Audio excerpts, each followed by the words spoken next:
On vous l'annonçait dès hier soir, une femme de 70 ans a été retrouvée pendue dans son appartement route de Vienne à Vénissieux alors qu'elle était sous le coup d'un arrêté d'expulsion. Ce sont l'huissier et la police venus justement pour l'expulser qui ont fait la macabre découverte. Sa voisine n'est pas étonnée. Parce qu'elle va se suicider, je le sais, elle me l'a dit. Elle y a marqué chez elle, c'est marqué.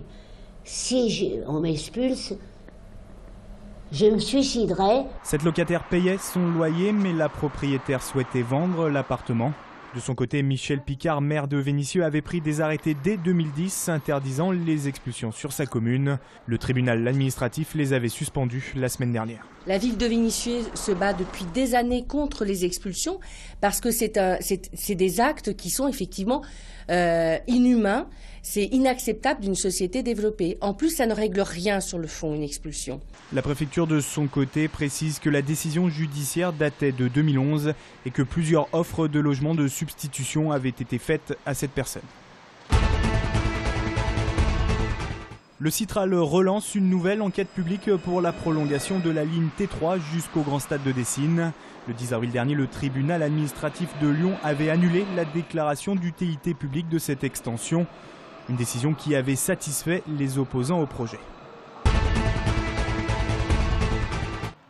C'est un derby qui a des allures de duel au sommet sportivement. Voilà près de 33 ans que l'OL et Saint-Etienne n'ont jamais été aussi proches. 2 points seulement séparent les Gones, 3e, des Verts 4e. Et après un mois de mars cauchemardesque, les Lyonnais ont quelque peu redressé la barre.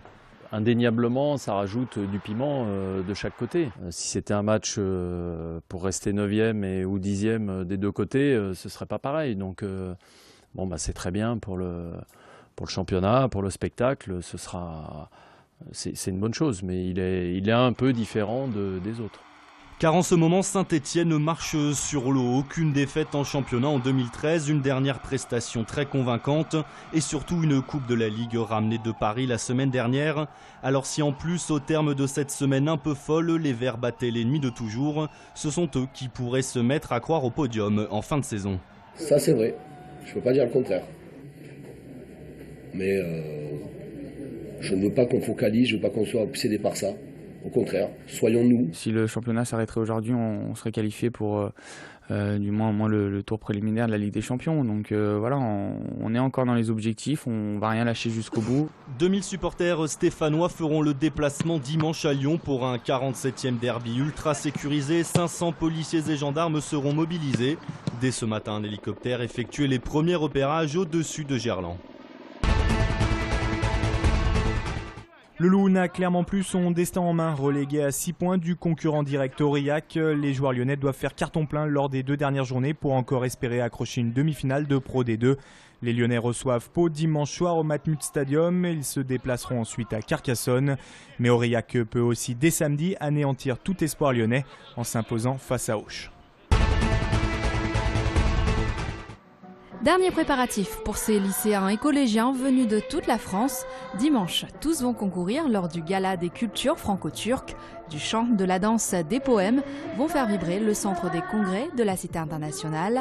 Les lauréats participeront à la 11e Olympiade internationale de la culture qui se tiendra en mai prochain en Turquie.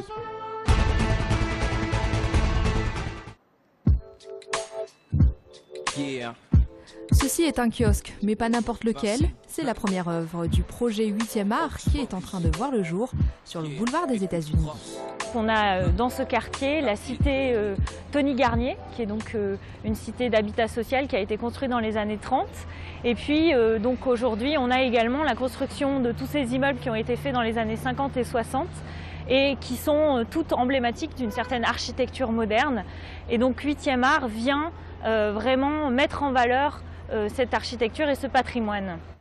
Le projet est porté par le Grand Lyon Habitat, principal propriétaire des immeubles. En tout, ce sont 10 œuvres qui devraient être installées le long des 2 km de l'axe urbain pour un coût de 3 millions d'euros. Ici, par exemple, on travaille sur un patio imaginé par un artiste péruvien. Il va y avoir une placette, en fait, un espace public. Sur cet espace public, une place composée en fait de 4 gradins, comme une cage d'écureuil. Et elle est dessinée suivant une vitrine que l'artiste a choisi. D'ici la fin de l'année, les 11 000 habitants du boulevard des États pourront ainsi contempler cette exposition à ciel ouvert.